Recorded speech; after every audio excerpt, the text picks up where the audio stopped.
argite jawar argite yeron qabsoo kanaaf dhiiga buuse dhiigan buumne bar dhugaan Oromoo dhiigni Oromoo ragaa isatti ta'u kuno dhiigni Oromoo dhugaan Oromoo ragaa isatti ta'u ragaa natti ta'u kuno argaa so rasaasi as keessaa qalamena guurame abboleesso eega akkas taate eega Jawaar qabsaa ana olii taate ragaadhaaf hojjechuun danda'a namni namarraa in hojjeta akka barateen ani immoo agasaan baranne malee silaa isa argite haada inni maraa deemuun isatti maree isa kuffisa annama isaa gadiitii miti polotikaa irratti qarooma barumsaa irratti immoo inni naa oli barumsaan ammoo politikaadhaan immoo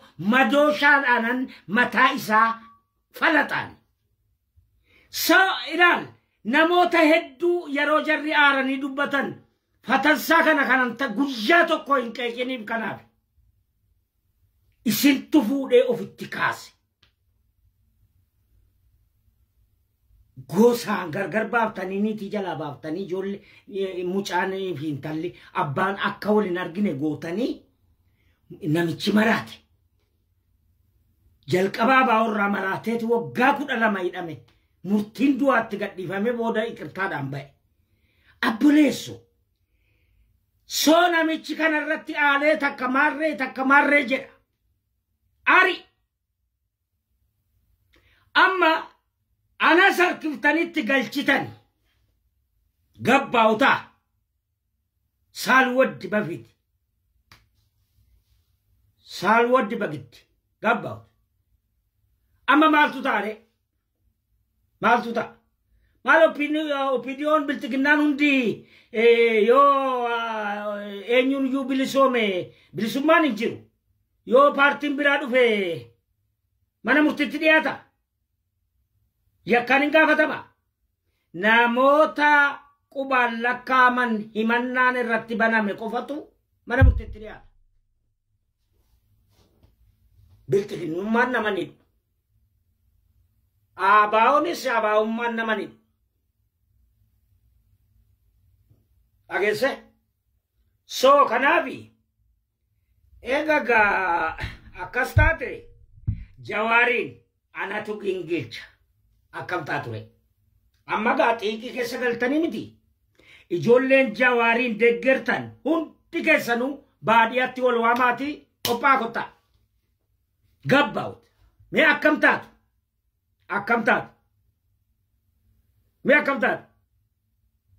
dhageesse mataa falannaa jechuudhaaf Hoolaandin jira warri Hoolaandi jiru booda majjeese biyyattiin galu maraate biyyattis galu wanjala dhageesse jar asitti waggaa 20 dhuddee kaateetti darbamta garuu eenye sitti namatti bu'u okay yoo biyya jiraatan immoo namni waggaa meeqa si cafaqaa ture amantiidhaan maarreedhaan biyya jiraatan jiru galee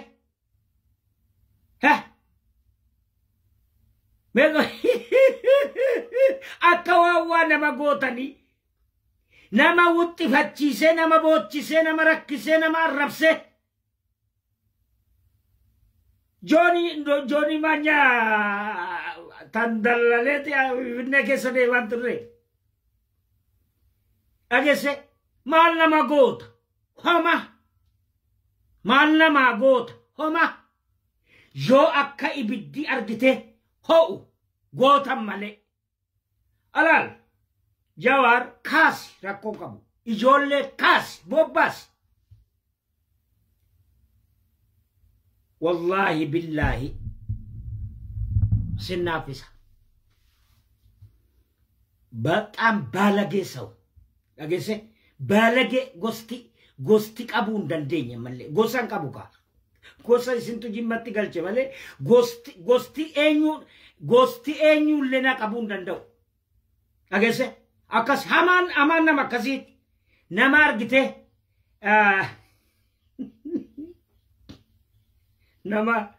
nama argite nama sodaanne waaqan sodaanne inni nu kan sodaatanii jedha Oromoon. Dhageesse ani tokkicha baafiiti tokkicha baas daanga rabbiin sodaadhu jechuu kommoo miti. Dhageesse islaama rabbiin na sodaadha rabbiin hin tokko. Amma kan rabbiiti miti kan irratti wal labaan kanamaati. Utuu amantii irratti jenne kaayyoo qaba inni amma isa kanamaa irratti wal arrabsine malee kan amantii irratti namni guddoo wal hin arrabsu. So amantii ofii kabaja sanaaf amantii namaatti hin bu'u. Amma gaa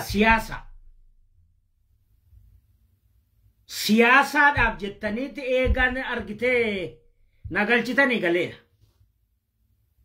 Garuu ani gosa kamiifuu dirmadheen dubbataa ture. Harargees ta'e yeroo nama arrabsan yeroo wallaggaa akka jiruun wannaatti galchitan amaaratti galchitan namni dubbataa ture ana.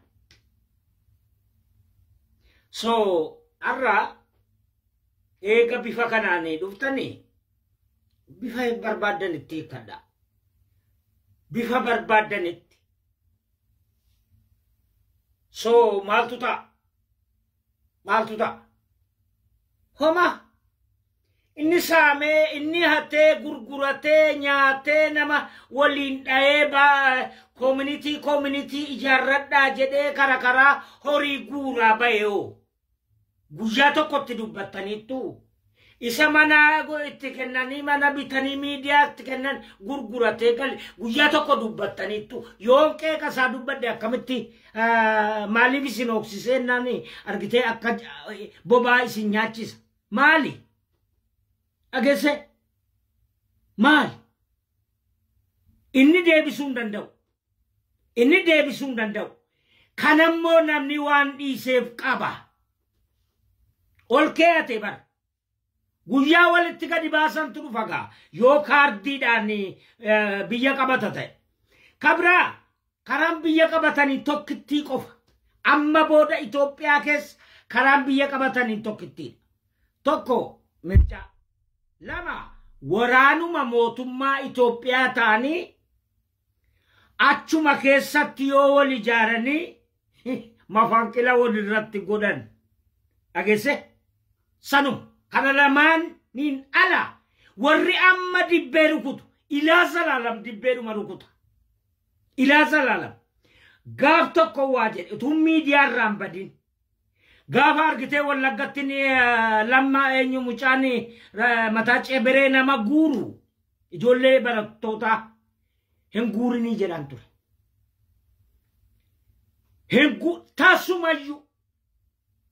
tasumayyuu ijoollee barattootaa qarii gorsi halkan dhageesse barumsa isaanii irratti jabaatanii deeggeraa bilxiginnaa akka ta'an godhi jedhan ture hin danda'u hin goone ammas gaara dhaqanii loluudha kan inni barbaadu jaldeessa gaaraan bilisoomsaa jaldeessi yoom bilisummaa si gaafate dhageesse jaldeessan bilisoomsaa yoo Oromoon dide ilaal kun hin ta'u durii jedhame faashina darbetti fayyadamin dhiiseedhen ture hin dide hin beekugaa gorsan se'u bar namni keenya gorsan se'u yeroo miidiyaa irratti dubbadhe kagarii keessaa butachuu qabda turte waan borsi gargaaru bifa kanaan argite nama miliyoona meeqa qaban of jala miseensota biltiginnaan miliyoona 3 moo 5 ka dur jedhani amma gara miliyoona 15ti abboleesso ati 500 hin qabu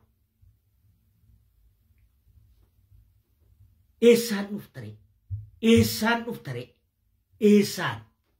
obboleesso dukkanatti ija banuuni homaa nama barbaachisu achi keessaa hin bayinaa achi keessa taa'aa yeroo jennee isinittinnu warri argitee bilxiginnaa taatanis achi keessatti kanuma nama arrabsine achi keessatti yaada mormuu deggeruu kanaan utuu hojjettanii jettanii wallahi billahi amanamoo taataniiti waan biraatti tarkaanfattu. Dhiisi eenyunni gurmoo booti moo gurmoo?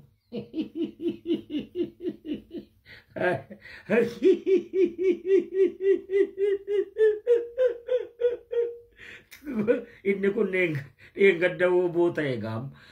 Eenyu oboo Gannati oboo Geerasaan oboo Gammachuu oboo inni kun faashina duriiti. Oboon hin jiru. Dhageesse waraana Itoophiyaa jira, waraana Oromiyaa jira, inni nuun barbaachisu waraana Oromiyaa jedhanii kophaatti fitinaa dhaabuun maaliif barbaachisa? Maa nurra geenyaa waraanni Oromiyaa ta'amoo hin barbaachisu dhiisa, hin barbaachisu. Milishaanis hin jiru, hin barbaachisu. Taargaa hin jirre maxxansanii argitee waliin argitee kijibuun hin ta'u. Taargaanis kan Itoophiyaati. Kiflaagar yoo jedhe rakkoon qabuun jira, bakka hundayyuu jira, biyya addunyaa kamirrayyuu jira. Waraanni isa dhugaa rabbi yoo jedhe jaallattanii fudhadhaa jibbitanii jibba. Waraannis tokkicha, poolisiinis tokkicha. Poolisii eenyuuti? Poolisii Itoophiyaa. Poolisii waraana eenyuuti? Waraana Itoophiyaa. Haganaa malee hin jiru. Dhageesse hin jiru gaa. Amma poolisii Beverbaay Polisi Harlem, polisi Amsterdam, wanni jedhu hin jiru. Polisi UK ti. Bakka kan guutuu UK kiflaagarii haa ta'u, gosaan haa ta'u, polisi Germany bakka. Polisiin isaanii inni qabalee keessatti hojjetus warra digirii qabudha. Inni waradaatti hojjetus. Bakka hundinuu warra polisii jaratti qajeelfama fudhatu qofa. Polisi Oromiyaa taargeeta addaan qabu wayaan isaanii kalalli wayaa isaaniilleen hawaasa keessatti uffatamu.